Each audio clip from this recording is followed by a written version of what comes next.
Dan Rubenstein, we come on the airwaves this evening. Yeah. Amid quite a week of college football. Week 5 is just about in the books. Yes. As you know, as many people listening to this right now know, we have done this show continuously since the year of our Lord 2008. Mm-hmm. We were originally the new kids on the block, the original college football podcasters on the block. We are still doing this. Yes. On occasion, throughout the course of our long run in this field of work, we have had games that have moved us emotionally. We have weeks that have featured a multitude of upsets and oddities and weirdness that give college football its unique charm. I agree. The game we saw tonight between Alabama and Georgia is unlike any I can ever remember. Whoa. No spoilers. It's on the DVR, Ty. I'm going to watch it in a couple of weeks. Yeah, it's friggin' ridiculous. It is unlike any game I can remember in our, again, long run of doing this show. Truly, the ebbs and the flows and everything in between that make college football special. Hello, welcome to the show. I am Ty. He is Dan. Yeah, hit baby. Follow, hit subscribe wherever it is you are listening or watching us right now. This is the Solid Verbal College Football Podcast. On today's episode, it is the top 12 things you need to know about college football week 5. We're also going to read some of your tweets. We are going to play some of your voice messages. And of course, we're going to give out some dude alerts at the very end. It is a jam-packed show. If you are listening as well and want to further support what we do, you can always go out to verballers.com, VERBALLERS.com. That is where you can sign up to support what Dan and I do and also vote in our Verballer Top 12 poll, which goes live. You also get access to a bunch of other bonus perks as well. I have droned on far too long, my friend. You're good. How did you feel about what you just saw? Exhilarated, Ty. My name is Dan. I'm a fan of neither of these teams. I'm just a fan of the sport, and I feel exhilarated. Look, the thing that's incredible is how quickly things can change in any direction. There was, I forget the exact order of operations, but it was something like, punt, interception, punt from Georgia to start the game. And, you're down 28-0 now, right? That's all it took from the Georgia offense. It was an off night to start, especially for Georgia on offense, but certainly their ability to tackle Jalen Milroe and Ryan Williams on the edge to start out this game left a lot to be desired. But I thought we were heading for like 56-10. Like the way it started and the way that Jalen Milroe was able to navigate and like what we believe is a very good Georgia defense with ease, that, man, this is just going to be one of those nights for Georgia. And then it kind of became one of those nights for Georgia in a different kind of way, that they stuck with it, that they weathered the turnovers, they weathered the interceptions, that, even though they weren't able to run the ball, that Carson Beck was able to find Arian Smith, that he was able to sort of navigating. Dominic Lovett had some explosion plays, and that he was thoughtful and patient and brought this team back in the second half and really went with the idea of, it's 0-0 at halftime. We'll see what happens. And then Xavier Brown changed it, and Ryan Williams changed it all again for Alabama, which is almost the hardest thing to do in the sport, right? Yeah. To have a team come back on you and somehow reverse all of that sort of wave of excellence. And say, we got a little bit left in the tank. We got a little bit left. And Alabama did it. It was an incredible performance with the eyes of a nation on this game. Incredible performance. So just to level set, Alabama wins the game by a 41-34 score. Mm-hmm. For a minute in time, it looked as if Georgia was going to win the game. Yeah. And then Alabama very quickly strikes back late in the game with a long pass from Jalen Milroe, who was exceptional throughout this football game, to Ryan Williams, the 17-year-old freshman. Trust me, if you didn't know he was 17, A, you wouldn't know to look at him. Right. B, if you listen to any of the audio, they said it about 1 million times. So you came away knowing it if you didn't come into the game knowing it. He was incredible, 177 yards, had that long touchdown that put Bama ahead, gave them the eventual victory. Had that tipped pass to himself against Malachi Starks downfield. Like, is just... I can't imagine there was a better year for true freshman receivers than what we're seeing now from Ryan Williams and Jeremiah Smith. And I'm positive I'm leaving people out, But that duo to immediately come in, and we'll see what Ohio State does down the line. They're going to be excellent. But holy hell, Ryan Williams. I love the story. I think Chris Fowler told it. Something along the lines of like they were in practice and Jalen Milroe was throwing to different receivers and Ryan Williams started out with the threes and Jalen Milroe said something along the lines of like, yeah, he absolutely needs to be with the ones immediately. This is not even like a question. Like this is just the reality that we're going to live under, that Ryan Williams is going to run with the ones on this team. And he showed why. He showed why. Yeah. He showed why. He might be the best receiver on the team already. And he's, again, 17 years old. A couple things that came to mind as I was watching this game. Again, this is our top 12. We're going to go through all the 12 things that we think you need to know coming out of week 5. We've got a spillover episode that we're going to air on Tuesday morning that we can cover the things that we don't get to tonight. But obviously point number 1 is this rematch essentially between Alabama and Georgia. It was a big deal a year ago because Bama knocked off Georgia. SEC title game, they went to the playoffs. So this was one of those matchups that we had circled on the calendar in advance of the 24 season, just as a big time matchup earlier in the season than perhaps you might expect. I think it hurts if you're a Georgia fan to lose this game. Yeah. But it doesn't hurt that much, right? If you were going to lose to Alabama, I think you wanted to lose in a very, very close manner. If you had lost 56-0, as you said earlier, which is kind of how it felt when this game started, that definitely would have had a different vibe moving forward. It wouldn't have meant that they don't get into the playoff or anything like that, but it definitely would have hurt them much more than I think a game like this ends up hurting them, just because they came back, they grabbed the lead, and eventually they end up losing here because, again, that long touchdown pass from Milroe to Ryan Williams. So it's going to be viewed by the committee as basically an even contest, which honestly, it's going to help both more than it hurts any of these two teams, even though Georgia's got the one loss. The other thing that I came out of this really feeling... Can I jump in real quick? Yeah, please. I think your heart's in the right place, but this is sort of like the night of the breakup, telling your friend that like, she was never for you. There's plenty of fish in the sea. It hurts right now. Don't tell people not to hurt if you're a Georgia fan. All right. Like That's Carson fair. Beck That's fair. Listen, that's fair. He underthrew Colby Young near the end of the game. And look, Colby Young maybe could have made that play. Xavier Brown, I got a little bit lucky that wasn't a PI there in that moment. Then he got the pick on the next play. But like telling Georgia people to like, this is the time to lose. Like, listen, I'm not telling you to not feel it. I'm not telling you to not feel the pain. You got to feel the pain. You got to go through it. You got to do the whole thing. I get it. I've been there. Yeah. But I'm just saying, bigger picture, we zoom out, give it a couple weeks. And poor Georgia people. Wow, wow, wow. Yeah. Give it a couple of weeks. I don't think Georgia's going to be viewed negatively because of this performance. The other thing that I wanted to add real quick, way back in February, we did a show where we sort of manufactured hot takes. I built a model volcano as a result of that show where we threw the hot takes into it. And at the end of this year, we're going to go through them all. We'll talk through all the dumb things that we said.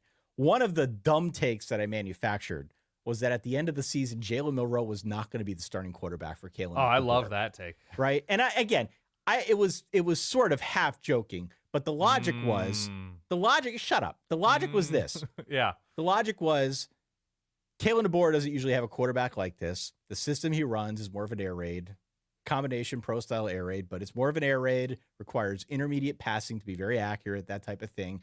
That's not really Jalen Milroe's game. Jalen Milroe's game is he can run, he has the defenses on skates, and he obviously wants to stretch the field vertically, which we saw him do a number of times in this football game. What is apparent in this game is that I was very wrong, A, and B, they have adjusted the system to his skill set, which is always the best kind of coach.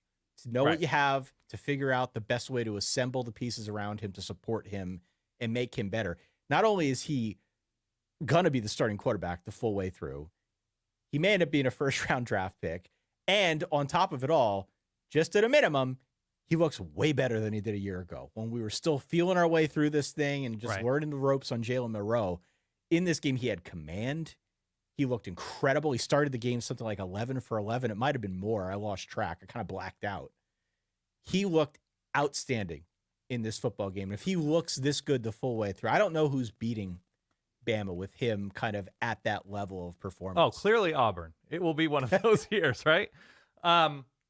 If I may issue a mea culpa myself in previewing this game, why I didn't, fall head over heels with Alabama was my point was that like, yeah, Jalen Monroe's crazy athletic and he's a big play guy, and Ryan Williams has shown that he's a big play dude down the field, and he's young, but he looks explosive. But like, what else do you have against this Georgia defense? What you need more than just that. Maybe not tonight, right? No. Maybe not tonight. Obviously, other Alabama players made plays, but the bulk of that offense came from complementary football that the Alabama defense, which, by the way, playing a lot of younger guys, a lot of transfers, like in the back end, looked very strong for a lot of this game. Now, it's hard to hold up against an excellent team like Georgia, but I thought they just looked really good. They confused a very good quarterback. They got in lanes. They made tackles. Like, this was a thorough performance, even if it wasn't at their apex all of the time, that they closed the game and they started the game and things happened in between. But I came away really impressed with the ceiling of Alabama's defense here. I was impressed with both sides of this, to be honest. The way that Georgia came back and actually grabbed the lead late. I bet Georgia -2, and I was doing the math in my head. Okay, if they score here, if they get the 2-point conversion, this could be a miracle front door cover here.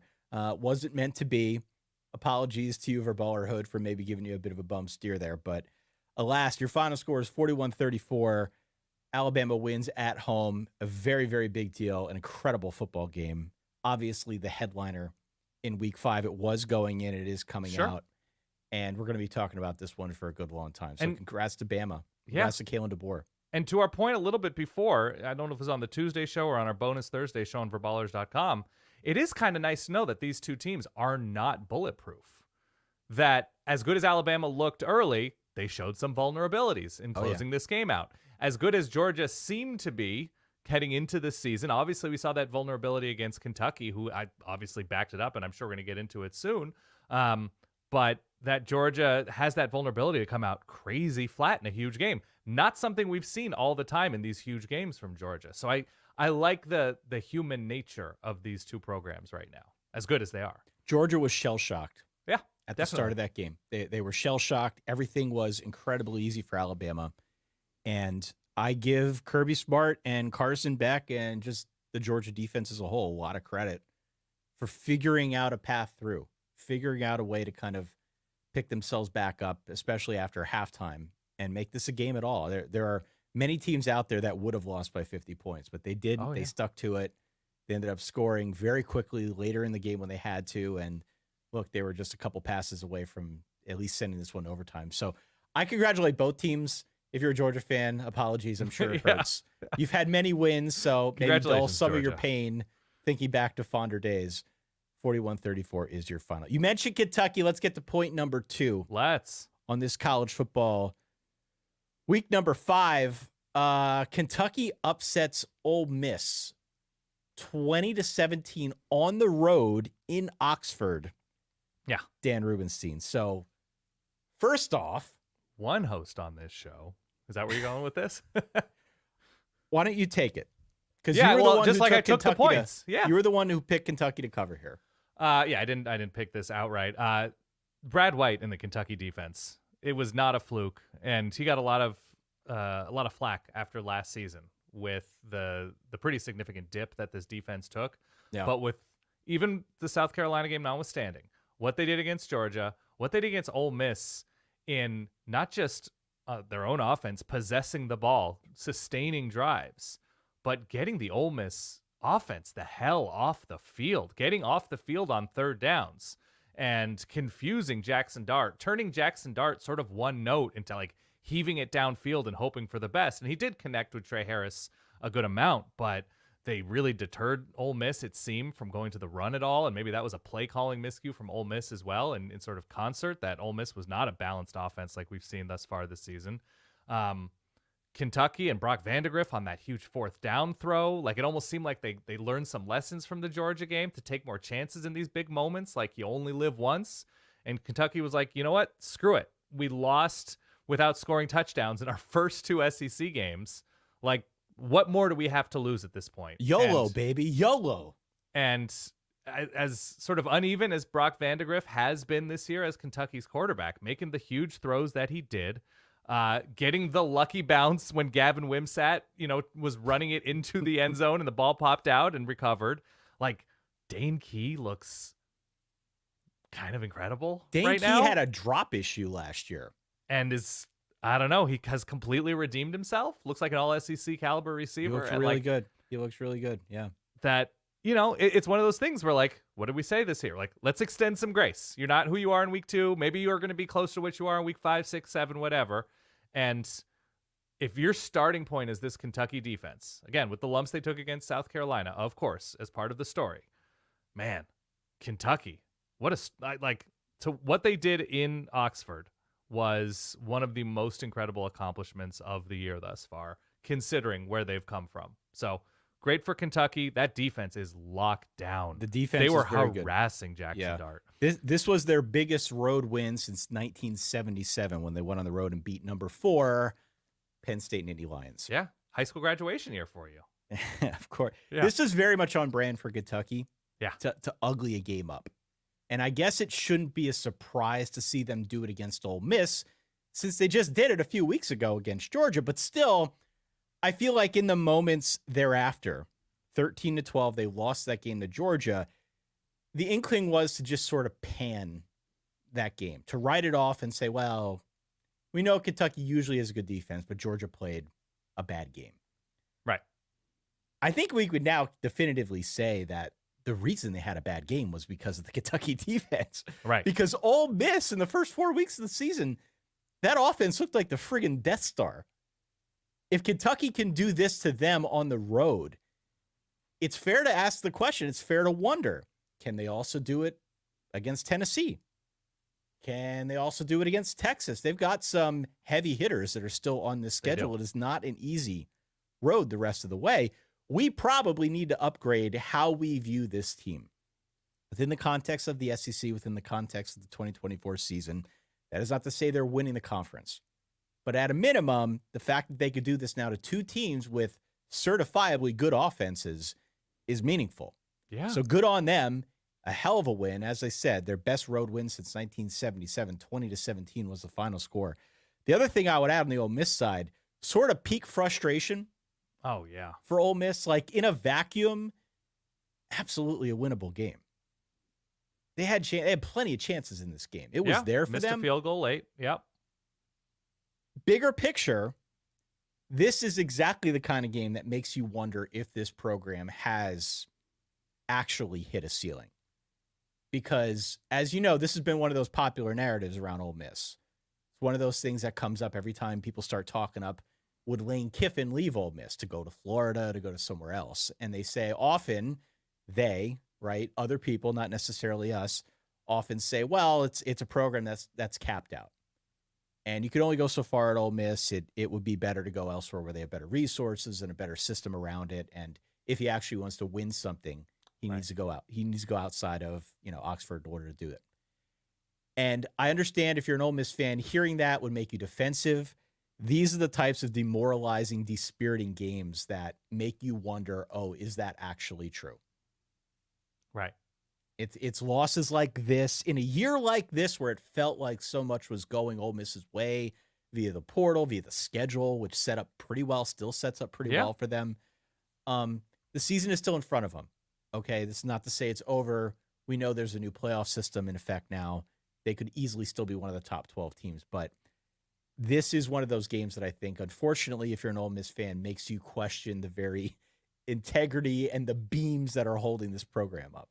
Yeah, and even looking at the results of this game and the results of close Ole Miss Kentucky matchups these past few years, the narrative, fair or not, around Ole Miss's offseason is they were bringing in Juice Wells. They were bringing in Walter Nolan, not for Kentucky, for Georgia, for Alabama, right? That they've reached this 10-2 ceiling.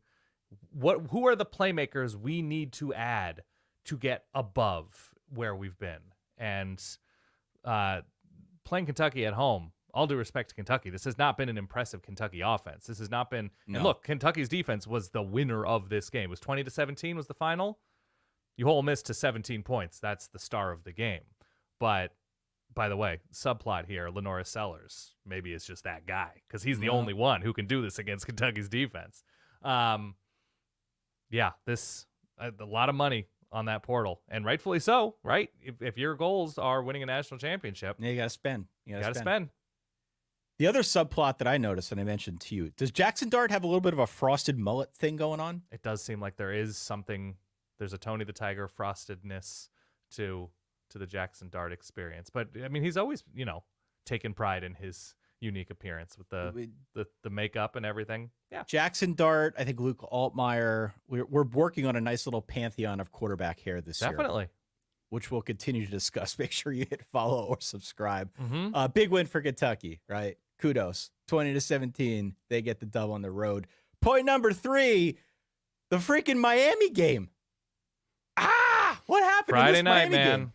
Friday Night Lights. We have been blessed with some really good Friday night games last couple weeks. We had 2 good ones this past week.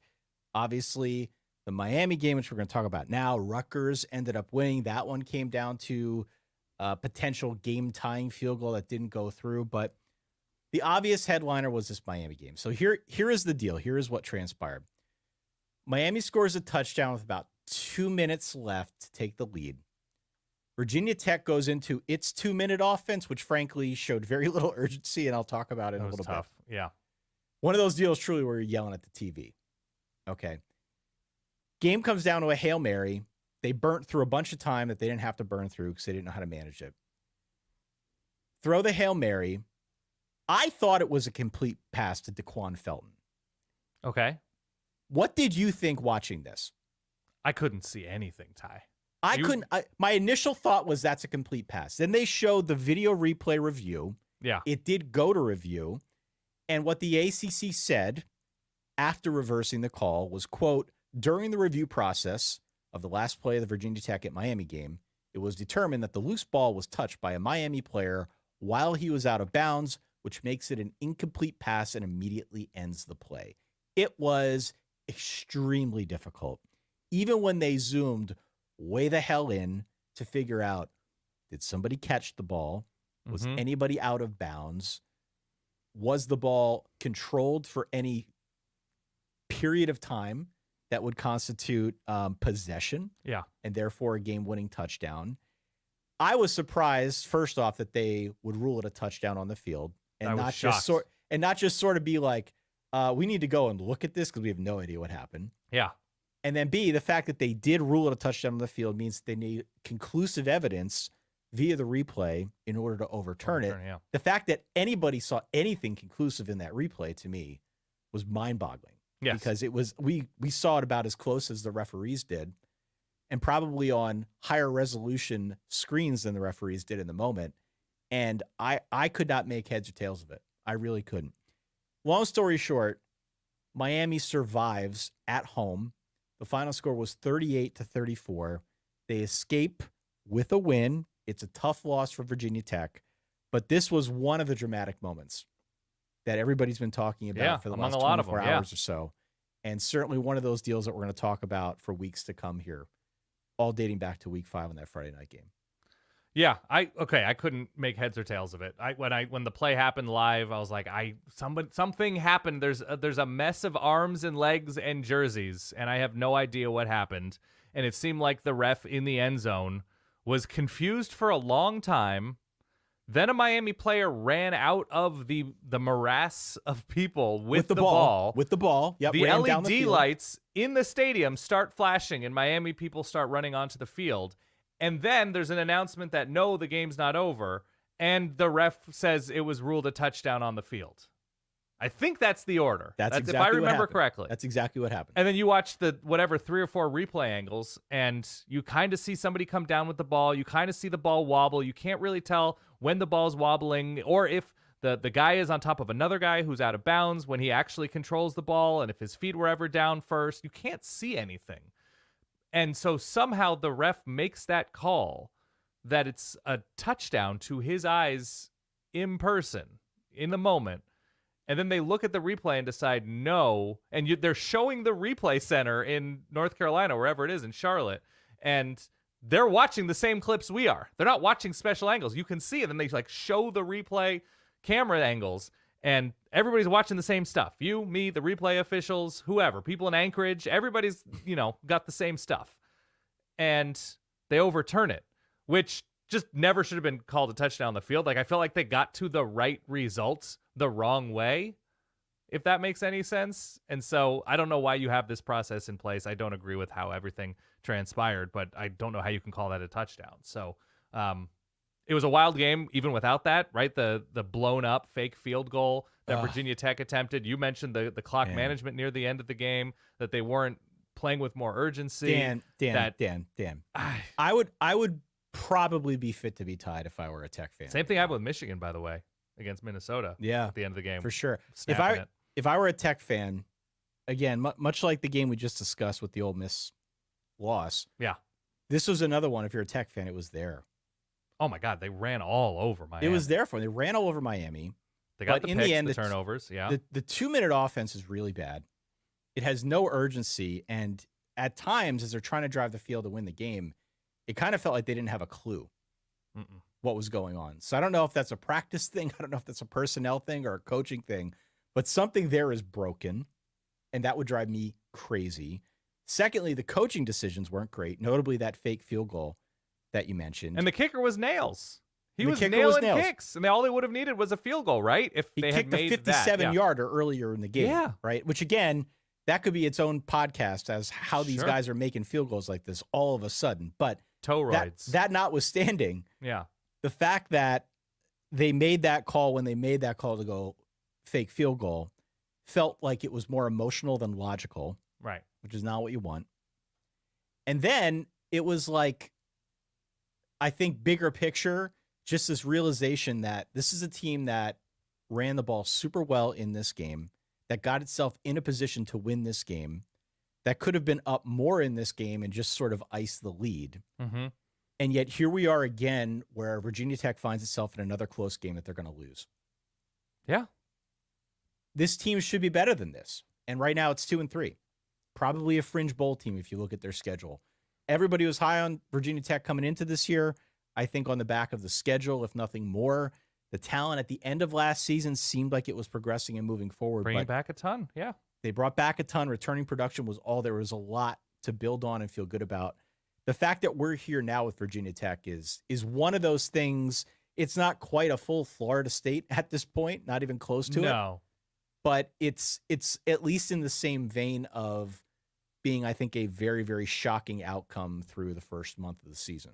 Yeah, and by the way, to give Miami some flowers for being able to pull this out with the picks that Cam Ward threw that were brought back, considerable amount, and the early turnover he had. He fumbled it early on. Yeah. His improving with that little shovel to, I think it was Riley Williams, the number 2 or 3 tight end. Elijah Arroyo was great in this game. Restrepo caught a ball on his ass on a key 4th down.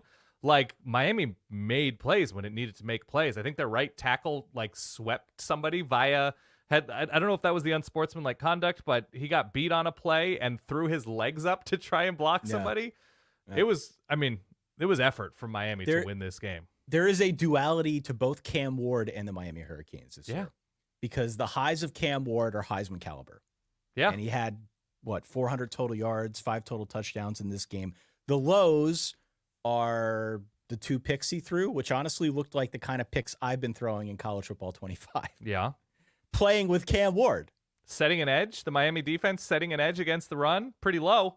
Wasn't great against Virginia Tech at all. No. So and then on the Miami side, if you zoom out a little bit, their duality is that they're obviously talented enough to come back and win a game like this, down 2 scores, but still flawed enough to be in a situation like this to begin with. Yeah.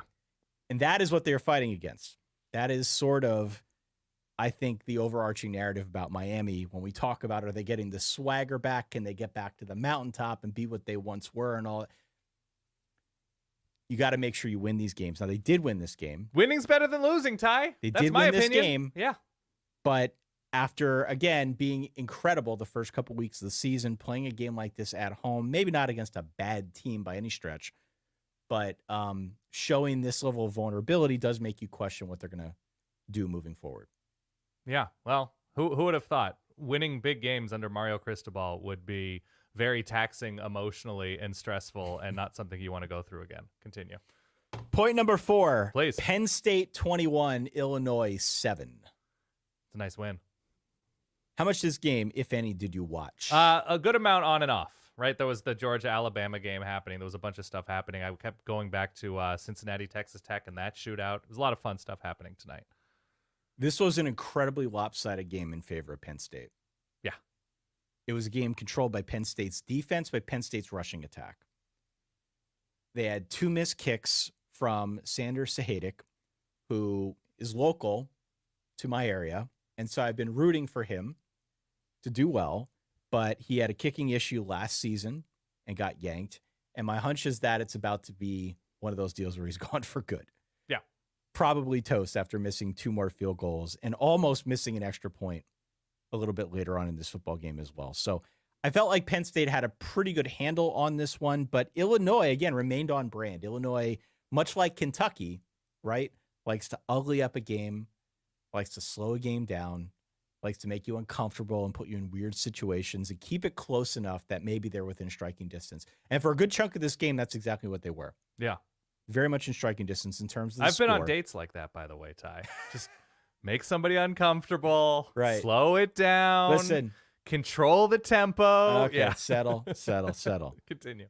That was the style of this football game. So I actually want to give Illinois a lot of credit for going into Beaver Stadium, the quote-unquote unofficial whiteout in play, a loud, raucous environment.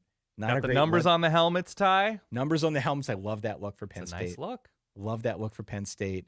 There was a lot of momentum on the Penn State side. So for Illinois to go in there and I think perform pretty well, that speaks volumes about where this team is at. Penn State, their ability to run the football is something that we had called out in the buildup to this season because we know in Andy Kotelnicki's time at Kansas, they built a premier ground attack almost immediately upon him getting there. And last season, Penn State in particular did not perform on the ground the way that we had hoped. We saw what they did in 22, but 23 was almost a step back. They had Katron Allen, obviously Nick Singleton, 2 top flight running backs that they just didn't do enough with.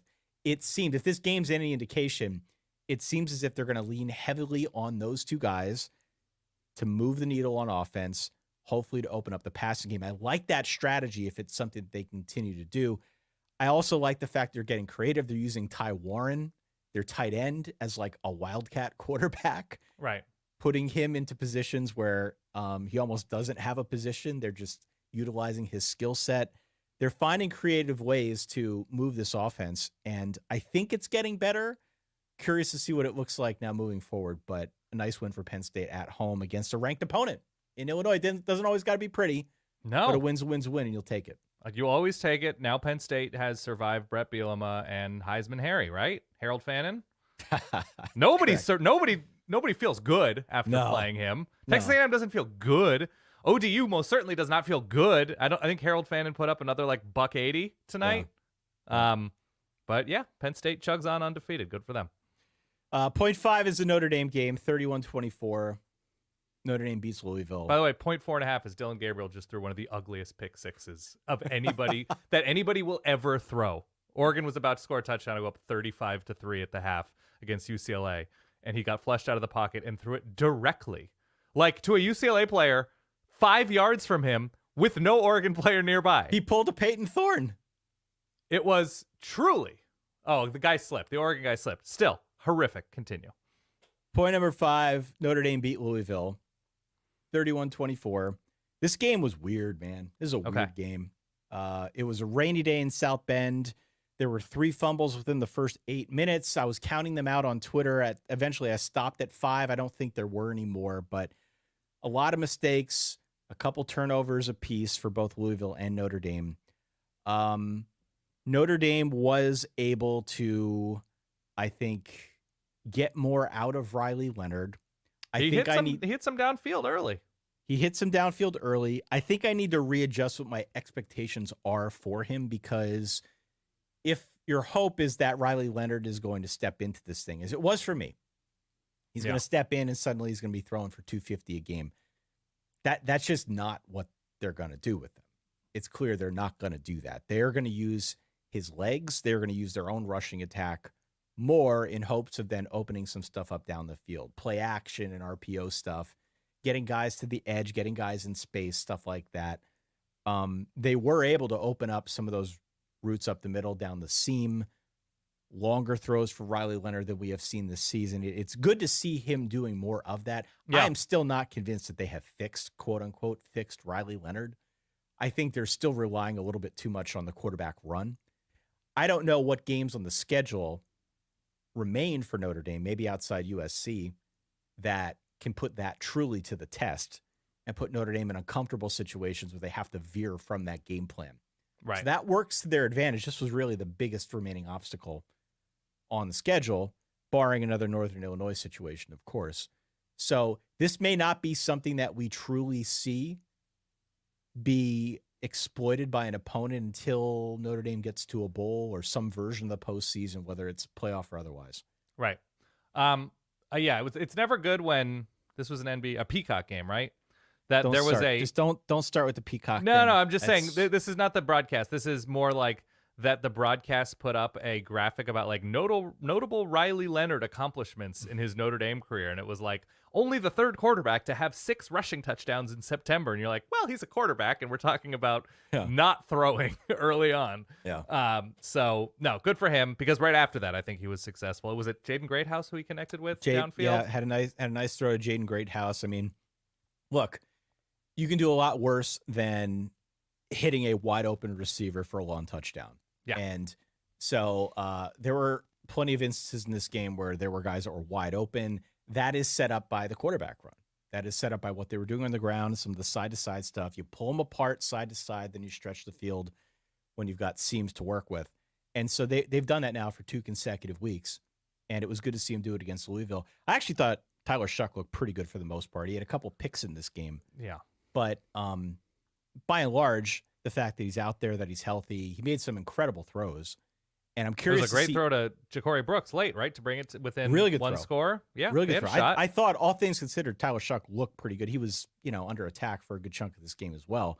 But I'm curious to see how that's going to play moving forward now in the ACC, because the ACC is all over the place, right? Right. Louisville very much has a part to play in that ACC conversation. The deeper we get into this thing, I still think they're a pretty good team. They move the ball fairly well against Notre Dame. They're very explosive on the ground. For sure, they're very explosive on the ground. I think they have improved in the passing game. I think they have improved certainly out wide with their receivers. They have, I think, impressed me in just this limited window that I had a chance to watch them firsthand against what we know is a good defense, a defense that, again, performed pretty well. But all things considered, I was impressed with the way that Louisville acquitted itself here. Tried to tell you, Ty, Notre Dame, opponent snob.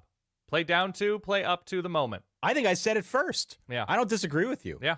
But I took Notre Dame here. You took Notre Dame. I was on Louisville. Yeah. I don't know what the final spread is. Oh, no, you had Louisville outright. I think I took points, but I knew Notre Dame was going to win. Yeah. Point number 6.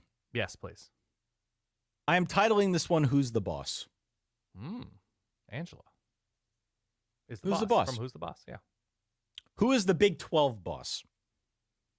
Dan It's a good Rubenstein. question. Travis Hunter. I don't know. So who is the top tier? Who is atop the top tier? I think the last time I checked, Utah was losing to Arizona. I don't know what the score is right now.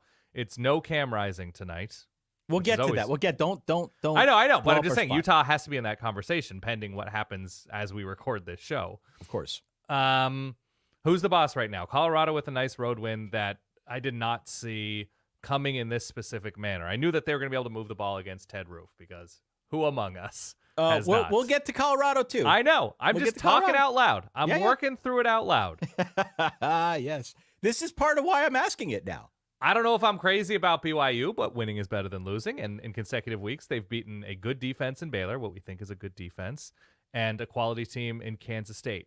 What Kansas State did to Oklahoma State and what Colorado did to UCF, Iowa State had a slow start, and the defense was great, obviously, against Houston, but the offense didn't show consistent pop, as far as I could tell. I haven't watched that game in detail yet, so forgive me if I'm wrong about that. Right now, I think those are the two teams, pending on Utah's performance at time of recording, that I like a lot right now. BYU won that game 34-28. Yeah. Despite a late push from Baylor. Yeah. They had jumped out to a 21-0 lead. They looked unstoppable in the first half. Yeah. I watched every second of that game.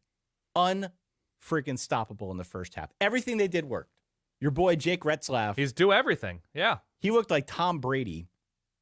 Incredible. Just finding open guys. They had no answer for anything that BYU did. This is still not the world's most efficient offense. I don't think it's ever going to get there, but it feels like they have a really good sense for who they are. And Kalani Sitake is certainly getting the most out of his guys. It also feels like they're getting better, which is an important point to like add to this whole thing. Yeah. Because they're now 5-0. Our fellowship of the Verbal group, which was very helpful this week. Thank you to everybody that helped us organize all this stuff. Yes. They noted there's a chance that we could see a battle of unbeatens in the Holy War in November, pending whatever Utah does moving forward. Yeah. No Cam Rising. We'll talk about that too. But BYU now is just starting to get into the meat of its schedule. And they do look good. I do think they're getting better. It's definitely possible that they could find a way through and get to that game in November without having a loss.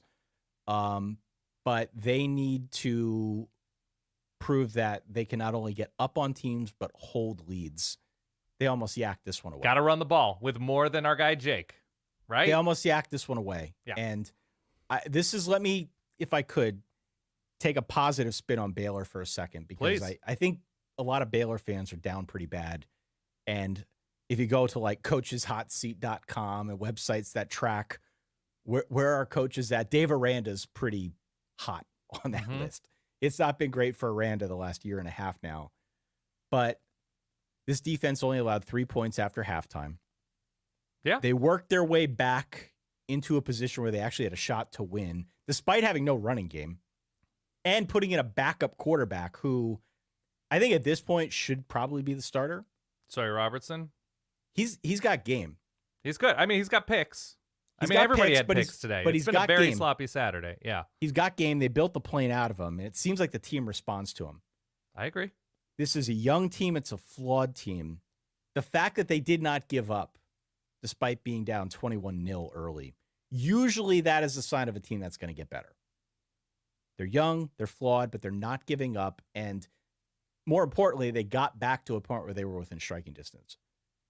We'll see. I'm going to remain cautiously optimistic that maybe this is just a Baylor team that's a work in progress and not so much a foregone conclusion that they're going to be terrible all season long. No, they're not going to be terrible, but just how much work are Baylor fans and administration people willing to accept when you lose in a very dumb way in the Hail Mary game and fumbling across the goal line, and you start the game as sloppy at home as they did against BYU. Not saying BYU is, should be an automatic win for Baylor. They're a tough team this year. And hey, look, situationally, I was wrong on BYU too. Yeah, because same. my comment about this game was I think they're a mirage on offense. I don't know what they are. Well, I don't know if they're really anything, but I think Kalani Sitake knows what he's got from a personnel standpoint, and he just seems to be really good at finding the right positions to put these guys in. Yeah, it doesn't need to be anything specific. Doesn't need to even have a name. It's just he's good at assembling the troops, and I think this is a pretty good testament to why. On the K-State side of things. Well, I was just going to say, Ty, before Please. we run away too far, Baylor might be dangerous, Baylor might be interesting, Baylor might be feisty, but in the end, Ty, they were less than Jake. Continue. Less than very good. Thank you. Very good. I was sitting on that. I was waiting. I was being patient. Let's go to Kansas State, Oklahoma State. It was 42-20. K-State beat Oklahoma State.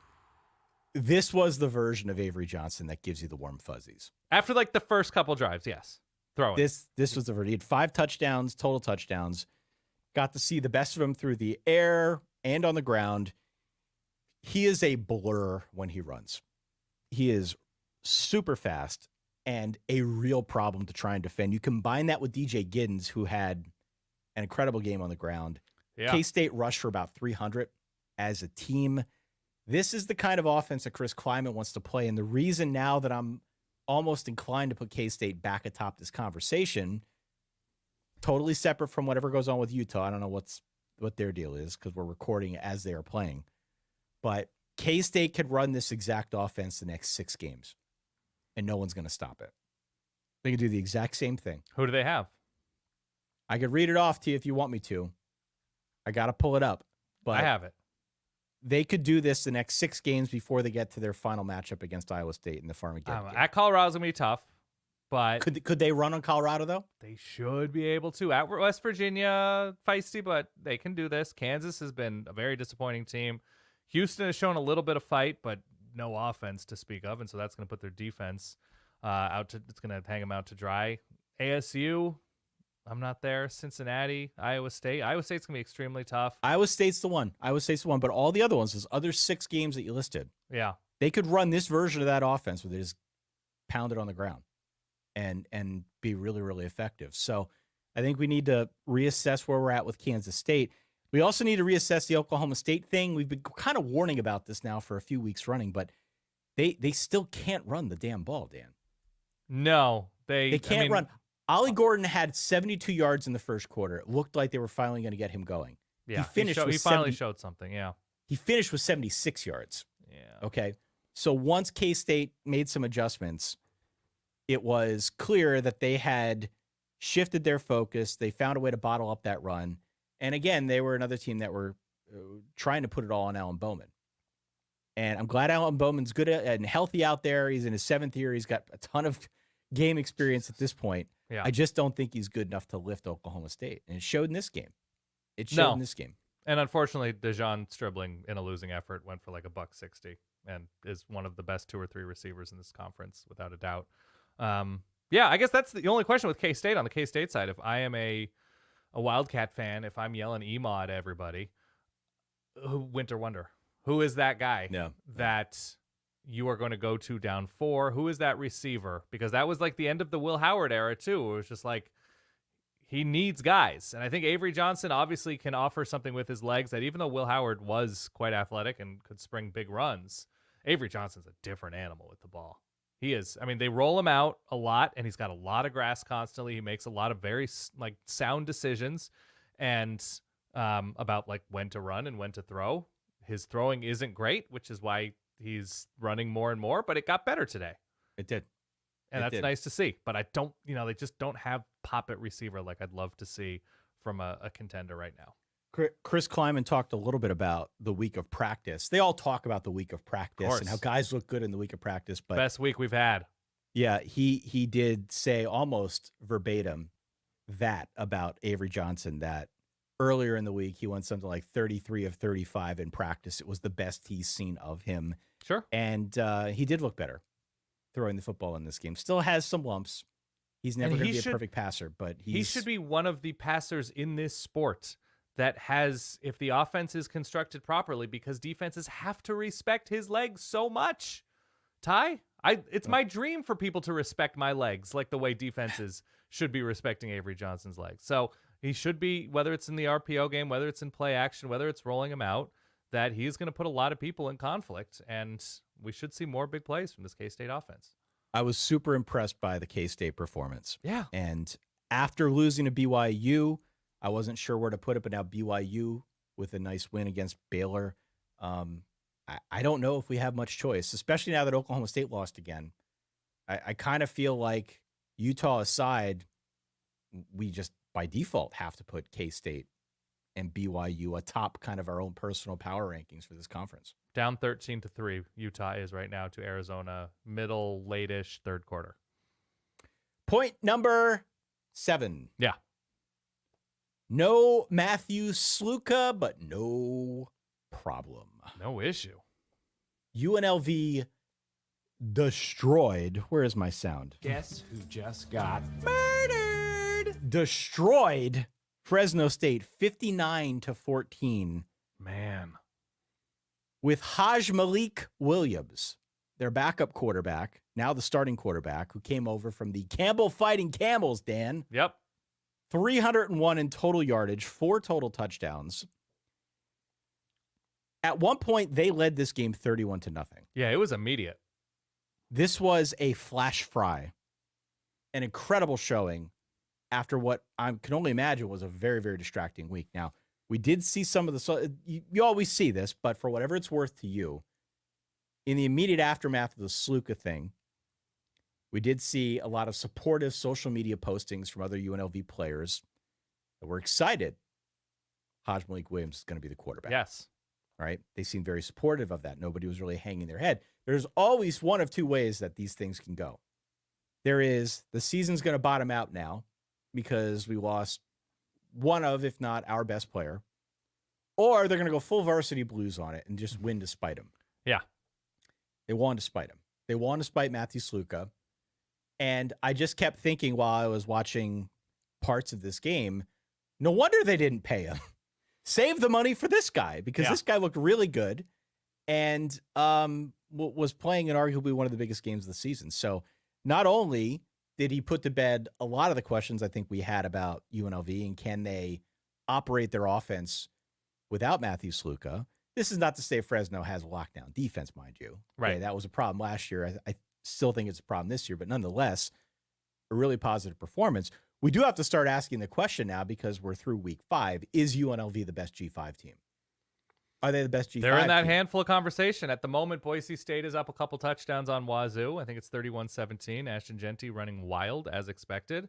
Yeah, with what's happening in the Sun Belts, with, App State going down the way that they have early on the season. You'll get into App State stuff later on.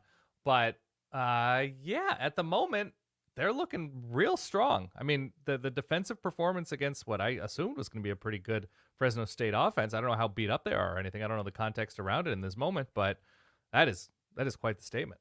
The way that this thing is shaping up is very much UNLV and Boise out west. Mm-hmm. James Madison is scoring points in buckets right now. Alonzo Barnett had 6 more touchdowns. He's got 12 touchdowns in 2 weeks, which is video game numbers. They won by putting up 63 points. They had 70 a week ago. Mm-hmm. JMU is probably in that conversation. Tulane, who has a couple losses, but may end up winning their conference, hammered USF by 35 points. Both Army and Navy rolled. They're right there. They probably deserve to be in that conversation as well. NIU lost to NC State. They lost by 7. They acquitted themselves, I think, fairly well, but they lost that game. Memphis also won, but Memphis lost a week ago. It is starting to kind of work itself out.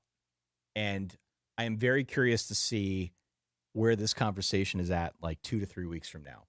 Because as I think you pointed out, the interesting part of now having a G5 spot in this college football playoff is unlike the way that some of these other playoff spots are decided. This almost has an old school college football feel to it where everyone's going to play their games and then a bunch of people are going to vote on who they think is best. Yeah, you got to win your conference, right? I believe somebody is going to you got to win your conference. But in effect, somebody is going to vote on who the national championship who gets the national championship on the G5 level is, and that's kind of neat. And it all goes through Holy Cross with UNLV losing Sluka and now Bobby Chesney at JMU. Yeah. So more to come on that front, but a lot of excitement on the Group of 5 level, and this I think is paramount among them given where we've been over the last week or so. Point number 8. Please. Some high-profile quarterback questions that I guess maybe sort of we answered this week. The 2 games that I wanted to throw your way are the Michigan game. Michigan beat Minnesota 27-24. Yeah. And the Oklahoma game, right? So the Michigan side, there's the whole question of Alex Orji as a thrower. Threw for 30-some-odd yards a week ago. Is it a question, Ty? Threw for 80. I'm going to turn this over to you. Yeah. Threw for 86 yards, a touchdown, and a pick in this win over Minnesota. They also, by the way, nearly gave up a 21-point lead and lost. Maybe should have. That was not an offside. It was not offsides on that onside kick. No. Minnesota got that kick and should have had a chance. They got jobbed. Minnesota got completely jobbed on that call. It doesn't mean they're necessarily going to drive down the field and win. They got jobbed on that call, and it was very strange. Very strange. The other side of this is the Oklahoma game. Yeah. Oklahoma basically built the whole plane out of Michael Hawkins Jr., their true freshman quarterback, and their defense, to be fair. Yeah. Beat Auburn on the road. So quarterback questions abound. If you want to take a Peyton Thorne left turn and talk about Auburn's quarterback questions, you can do so as well. But what is the state of the Michigan, the Oklahoma, maybe the Auburn quarterback situation right now? I don't know when Michigan's luck is going to run out. You could argue that it already did against Texas, but it's not a sustainable way to play against good teams. And I don't necessarily think Minnesota is that good team, but they almost came back like a good team should have, given Michigan's limitations on offense. And what Minnesota was able to do against a beat-up Michigan defense, mind you, but we're starting to get into territory where everybody's a little bit beat up. Throwing the ball, Darius Taylor ran hard, had some nice moments against his Michigan defense. They have no passing game. I don't know how you can do anything meaningful in the Big Ten without a passing game of some consequence. And like Iowa's tried it, and then they lose 42-0 in the Big Ten championship game. And so the Michigan bar is having a passing game of some consequence. It doesn't need to be a passing team. It doesn't need to have an explosive passing attack, but Michigan has nothing. 3rd and 9 feels like a death sentence for Michigan in this moment. The way that the Fox booth was celebrating. Yeah, early on. Yep. And it was rainy. It's still awful. A 3-yard pop pass, kind of patting Michigan fans, patting Alex Orji on the head for completing what should be a routine throw, kind of tells you everything you need to know. The expectations could not be lower for him as a passer. Again, 10 of 18, 86 yards. It's very much based around the ground game and what they could do on defense. There was just some weird coaching in this game. Michigan was just snapping the ball super quickly while sitting on a lead late in this game. And then I was watching this game on mute for most of it, just because I can't listen to a lot of like bad football broadcasting. Let's be clear. I'm not calling the broadcasters bad. I'm calling the football bad that was being played. And just to hear people describing like, ooh, that was a tough attempt from that Michigan side. There is something about Minnesota keeping 2 high safeties on defense in critical situations against this Michigan offense. And then when I flipped the sound on, all I heard was Joel Klatt losing his mind over it. I was like, okay, I'm not going crazy. Other people are seeing what I'm seeing, that Minnesota's not stacking the box against a team who can't pass in a crucial situation. So Minnesota with some weird, it seemed, tactical decisions, and Michigan seemed poorly coached down the stretch, and it's going to be a different kind of back half of the season, it feels like, for Michigan. You had locked up Auburn to beat Oklahoma. Oh, man, I really thought good things. Yeah. And a lot of people did. Auburn was a very popular pick. Yeah, freshman making his first start on the road in a tough place, and Michael Hawkins, yep. Thought he looked okay. Michael Hawkins?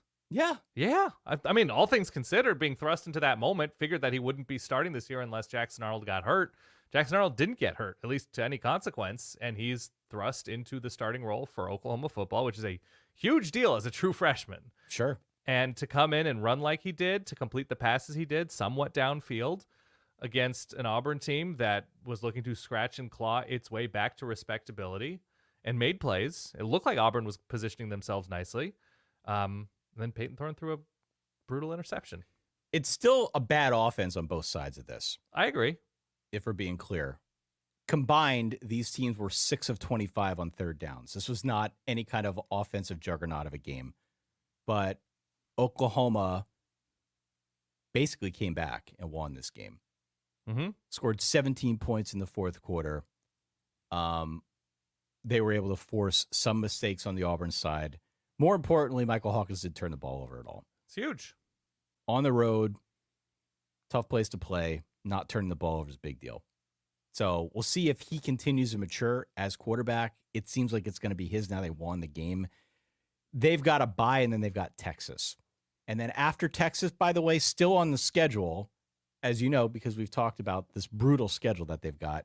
They also have a road game at Ole Miss, a road game at Mizzou, come back home against Alabama before closing out the year on the road against LSU. Ooh. So he needs to grow up in a hurry, but this is a good start. Yeah, I agree. Very, very good start. Next point, number 9. Unranked, but maybe not for long, Dan. Ooh, maybe not for long. We have Colorado. Colorado, my man. One of my locks. Yeah, I like them as well going into this game. Went to Orlando. They were impressive against UCF. They're now undefeated since losing to Nebraska a couple weeks ago. The defense, as we've said here, is better. It is not a shutdown defense.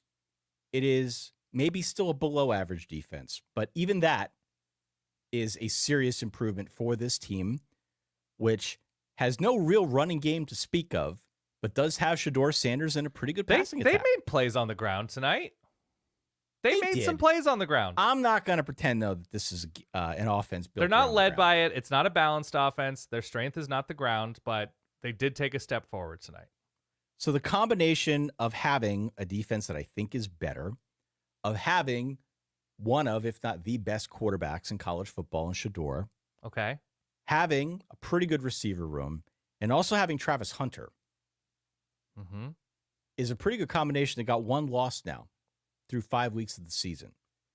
Colorado probably has a case to be made that they should be a ranked team. Probably. Who do they have this coming week? I'll pull it up. Not that it matters in terms of their resume thus far. Right. So, and there are some other ones here, too, that I think we can also should list off as part of this conversation. Rutgers. Rutgers is 4-0 for the first time in over a decade. Kyle Monangai had 132 on the ground. They held down Washington's offense, which I think is a pretty good offense, for most of the game. Jonah Coleman ran well. He did. I think the big thing was third downs, right? Rutgers got off the field. That was the big deal and like they made fewer mistakes. Did Washington have a bunch of penalties in this one? I mean, it was not their best showing for sure. Right. By the way, Colorado's on bye next week, but then they've got K-State the week That's after. a great week to have a bye. Great week to have a bye. Rutgers is another one, maybe going to be ranked. How about Indiana and Duke? Combined 10-0, Dan. Duke had to come back in a pretty fierce way. Duke beat their rival, They UNC, did. 21-20. They're 5-0 for the first time since 1994. Meanwhile, Indiana beat Maryland by 14. They are 5-0 for the first time since 1967. Yeah. It's been a minute. They the war machine, the mech warrior that is Indiana football. Not a great day for Curtis Rourke initially, but continued to make plays. Maryland was not able to do much once they were unable to capitalize on short fields and turnovers. And so that's right. This was a really strong effort from Indiana in that they didn't play all that well for a chunk of this game and then continued at it and won a winnable and what should have been a winnable game for them. And I don't know if you noticed the ref setting just an abominable screen on a long Roman Hemby touchdown run. Yeah. But otherwise, I think Indiana's probably vulnerable on defense to the right teams. But like it's year one of Kurt Signetti. Like they're not a finished product, and they're winning the winnable games. And what'd you say, 5-0 for the first time since the Spanish-American War or something? Something like that. Yeah, it feels that way. It's great. Speaking of abominable, another team that I want to throw out here as one to keep your eye on, not ranked, but if they continue things, they could be. What about SMU? Oh, just laid the lumber on Florida State, yes? 42 what does that mean in 2024? Well, it doesn't mean as much as it used to. Yeah. But being 4-1 in a power conference now is meaningful. And they look really good in this game. Now, a lot of teams look good against Florida State. It's not necessarily an accomplishment. But to put up 42 points, to be solid, Kevin Jennings looked real solid throwing the football.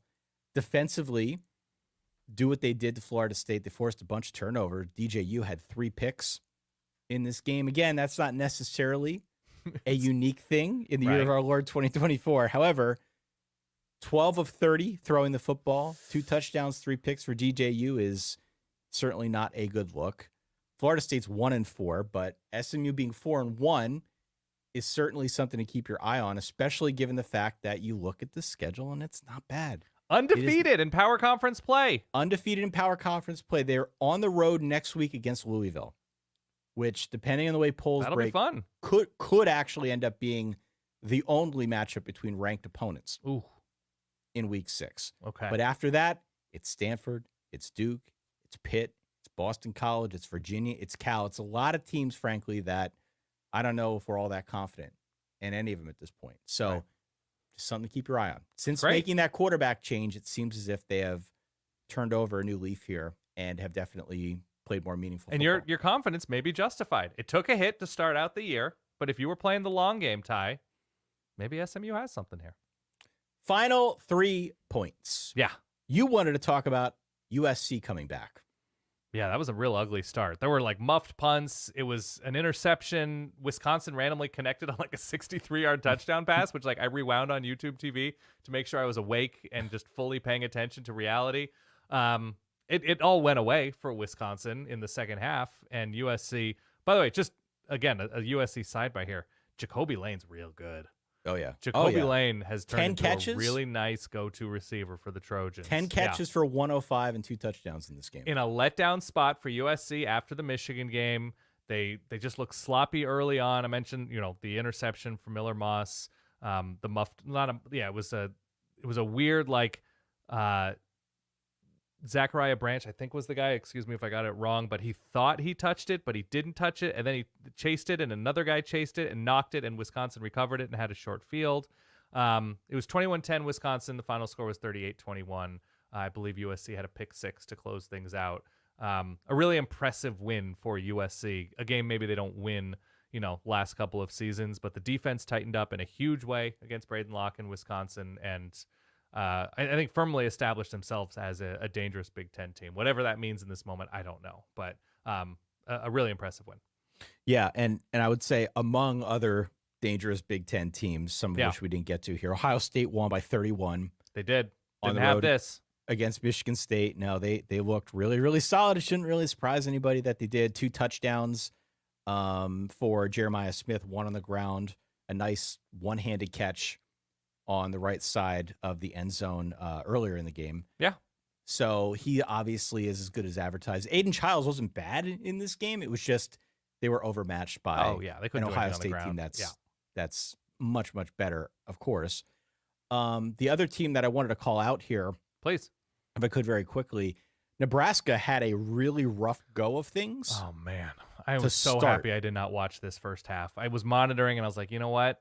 If there's something crazy that happens, I can find the channel. I don't need to do this to my day right now. If you went heavy on Nebraska -10 on the road at Purdue and you watched that first half, which finished at 0 apiece, you were probably ripping your hair out. Mm-hmm. Nebraska, though, even after 3 quarters, it was only 7-3. It was a tight game, but they finally started to assert themselves a little bit more. They ran put up 21 points in the fourth quarter, ended up winning, going away 28-10. So nice win for them.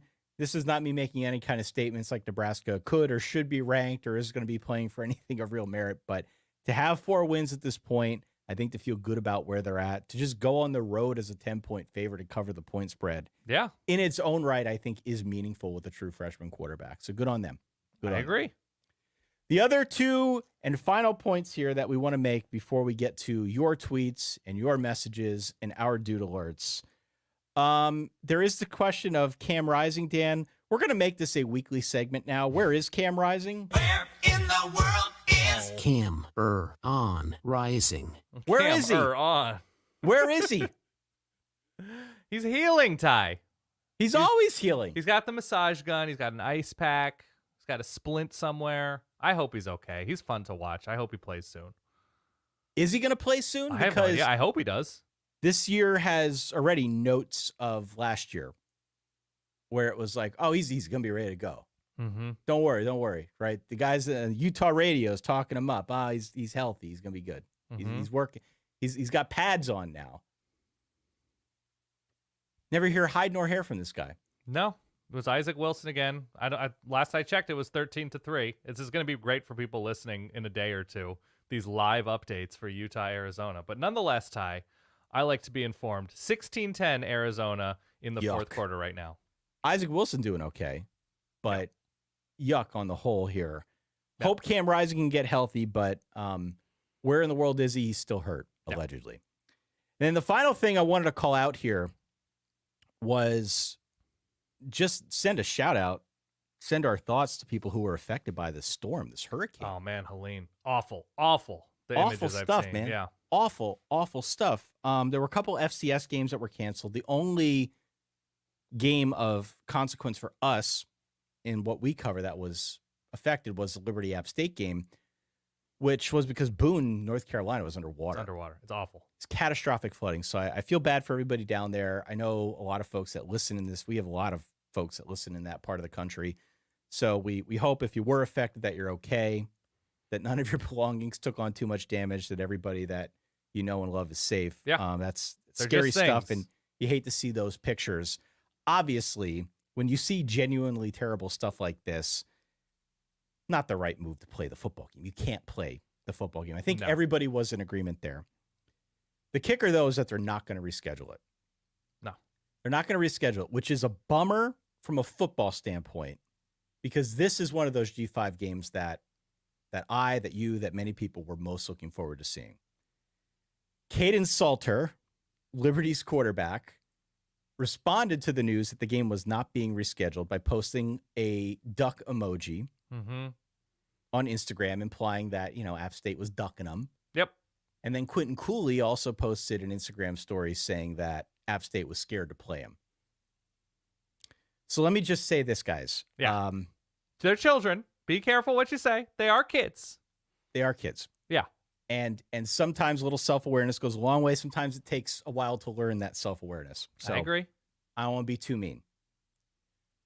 It is, though, extremely rich for anybody from Liberty to claim that an opponent is too scared to play him. Because Liberty's strength of schedule per the latest run of the ESPN FPI is 134th. That seems low. If you're a math major, if you pay attention to the sport at all, that is literally the easiest schedule. Yeah.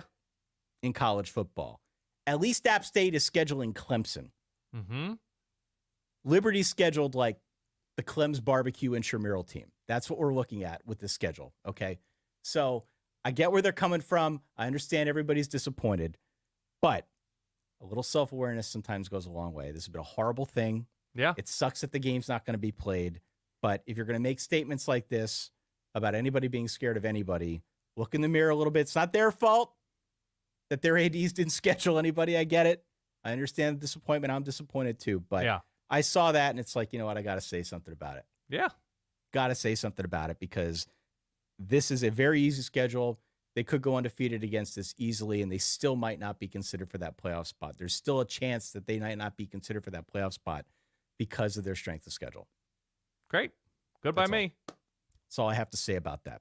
So that does it for our top 12, Dan Rubenstein. Should we do a little bit of role play? Oh, my God. I'm ready. Role play. If I'm not me, who the hell am I? Who am I? We've done this for about 3 weeks running now, Dan. Yeah. And we've put out a tweet later on in the night during the College Football Saturday, and we said, I am a fan of blank, and I feel blank. We tried this a couple weeks ago where we put ourselves in the shoes of our verballers, and we decided, why don't we just get it straight from the horse's mouth? What did we get? Owen, Bama, shock, never in my wildest dreams. Mike, Michigan, just happy to win. Been there, Mike. Been there, Mike, yeah. Hokey pokey, I'm a Hokies fan, feeling robbed. Ole Miss, dejected. USF fan, feeling like a USF fan because we know nothing else. Notre Dame fan, feeling ready for cheeseburger week. Bama fan, feeling cautiously optimistic. Oklahoma fan, elated. I get that. Jeremiah Smith fan, and I'm feeling Jeremiah Smith. How could you not? Yeah. Mizzou, better than last week. Good answer. Good answer. College football fan, feeling tipsy. Clemson fan, feeling back because you beat Stanford comfortably. I appreciate that. Beating Stanford is not always the easiest thing, no matter the year, no matter the team. Notre Dame, happy. Navy, ecstatic tie. Mississippi State, kind of made Texas uncomfortable. Pretty good is how this person feels. Kentucky fan, feeling great. Texas, bored. Washington, all of the things. UCLA fans, I'm a UCLA fan, feeling like the Bruins are doomed to failure. They're currently losing 28-10, have the ball around midfield. We'll see what happens. UCF fan, like hiring Ted Roof was program ruining. Man, I told them. You tried. I told you guys at the start of the year. And, I read, people do great work on the previews. Putting these previews together is thankless work, and it's a near impossibility. It's hard to do. Yeah. But there is part of that process inherently where you feel the need to say nice things about the hire, right? You're not trying to paint doom and gloom from the jump. Sure. That's exactly what I would do if I were putting preview publications together. So you find a lot of nice things being said about Ted Roof. I happen to take the opposite approach. The second I saw that, I was like, oh, this is not. You've been hurt before. Oh, I've been hurt before, and I continue to see other programs get hurt by this guy. He's not a good coach. No. He's not a good coach. There is some bit of his resume that would indicate that maybe he can coach up a rushing defense. Some bit. Okay. Even that's a stretch. He's not a good defensive coordinator. They never should have hired him. It should surprise nobody that UCF's defense kind of stinks. Agree. All right. Thank you to one and all for sending in your tweets. We're going to play your reverb tier momentarily. Again, don't forget to go on out to verballers.com. That is where you can get a little bit of early access to all of our episodes without the ads. You also can play in the games that we run the board. We play for fabulous prizes each and every week. Also, mentioned it at the top of the show, you can vote in our Verballer Top 12 poll, which I think is going to have some movement this week. Not just because Ole Miss lost, but because of the Bama win and the Georgia loss. And maybe you feel differently about some of the teams in the top 10 based on the performances you saw. I think we're going to see some shifting this week. So we'll release that in time for Tuesday when we put our next show out there. But we encourage everybody to go and check that out if you're interested in supporting what Dan and I do and taking part in some of the community activities that we have. Would love to have you. People dialed in at 855-VERBAL-3. Our guy Shay is back from parts unknown. He outdid himself with this version of the Reverbs. I'm not going to set it up anymore. Just have a listen. This is great. Hi, it's Ancapistan, the Mean Green fam from Denton County, Texas, and you'll be saying wow every time Chandler Morris drops back to pass. Chan, wow. You'll be saying wow every time. Cal's going to spend $1.2 million on the wrong Chandler anyways. They're throwing their money away. Dan, Ty, this is Steve from New York City. Hey, this is Curtis in Omaha. This is David, your longtime listening Miami Hurricanes fans. In the words of Dom Toretto, doesn't matter if you win by an inch or by a mile. Winning is winning. Are you f***ing kidding me right now? You cannot tell me with 100% certainty that Felton did not catch that ball. You know it's been a rough decade when beating an unranked Washington feels like you just won the Rose Bowl. Yeah, baby. But go Knights, baby. Rutgers is 4-0. We are unstoppable. We are inevitable. Are you rah-rah, baby? Ole Miss the field goal. What a brutal game. It feels okay to see Michigan win a clunker, but it feels bad at the same time that it seems like Michigan is only capable of clunking. In the Nebraska-Purdue game, it was 0-0, with 6:43 left in the third quarter, and had a combined total of 259 penalty yards. Peacock should have paid me to watch that damn game. Go Big Red. Look, we all know that Purdue stinks at football, but as a Timberwolves season ticket holder, I'm really fascinated with this cat trade, so I wonder if you guys want to talk a little bit more about that. Just finished that Baylor game. Yeah, y'all think G.J. Kinney would look good in green and gold? Fire Dave Aranda. I think I may need to go see my doctor, because I could have swore we fired Clay Helton 3 years ago. Is UConn football good? Hi, this is Steve from Atlanta, Georgia, calling about 5-win Indiana. Smoke what you got 'em, boys. Coach Sig wins again. I just want to know what happens when you cross win your clunkers with a rivalry game. And the answer is you're going to have to talk to your kids about a 5-0 Duke football team, baby. Let's go Devils. Go to hell, Carolina. Woo woo. How about we give a dude alert to Greg Byrne for hiring Kalen DeBoer over Mike Norvell? Listen, I got laid off this week, and somehow that was less painful than watching Peyton Thorne finally have a dude alert kind of game, only to throw a game-sealing pick six in the final minutes. I guess you don't have to have an offense if you lead the country in turnovers and win the game on a pick six.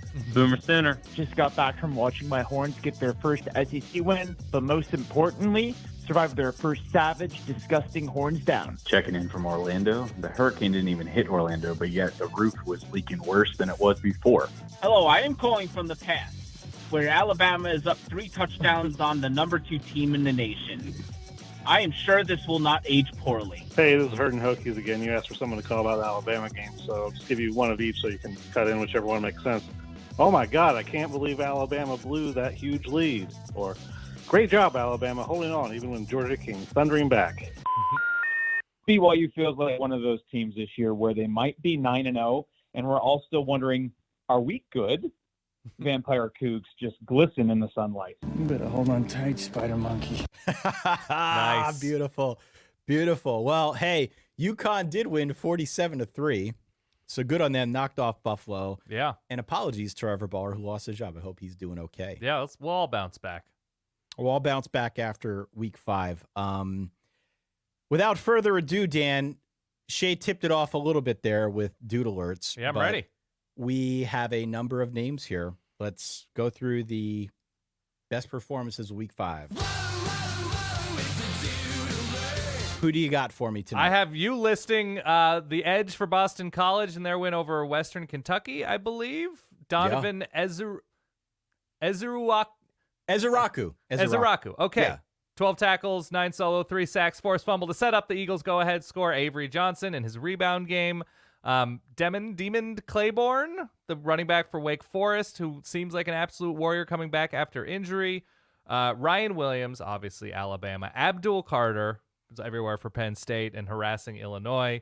And Luke Altmaier. Chandler Morris, as the caller mentioned, went for like 500 yards, I want to say, in a drubbing, a North Texas drubbing over Tulsa. Yep. Star Thomas led the way for Duke in their comeback win over North Carolina. North Carolina. Great name. Your Gila monster, Kyle Monangai, That's right. for Rutgers, paced that win. They didn't run all over Washington, but they did it was a disciplined job of winning football. Jonah Coleman on the other side of the ball in a losing effort was very good. I mentioned Jacoby Lane. And by the way, how about Roy Williams, the old basketball coach, coaching 2 of the most disappointing power conference football schools in Kansas and North Carolina. I just recognized the connection Was he there? No. I mean, Kansas is just not having a good year. I think Josh Hoover threw all over Kansas for TCU, and North Carolina blew their lead against Duke in a rivalry game. So the connective tissue of 2 of the most disappointing teams was Roy Williams. That's it. Those are my dudes. Let's also give a big shout out to Ralph Rucker the 4th. Okay. Starting quarterback for the Bucknell Bison, who knocked off the Lehigh Mountain Hawks this week. Okay. 38-35. Went to overtime, by the way. As you know, we care about these things. Of course we do. Good for him. All righty, that does it. Boys and girls, thank you so much for your ongoing support here. A little bit longer than usual, but we had a lot to talk about. We did. If only because that Alabama-Georgia game to start was incredible. Incredible. We hope you enjoyed this week of college football as much as we did. Don't forget, we will be back on Tuesday. We will talk through all that we missed, things that we have been stewing over.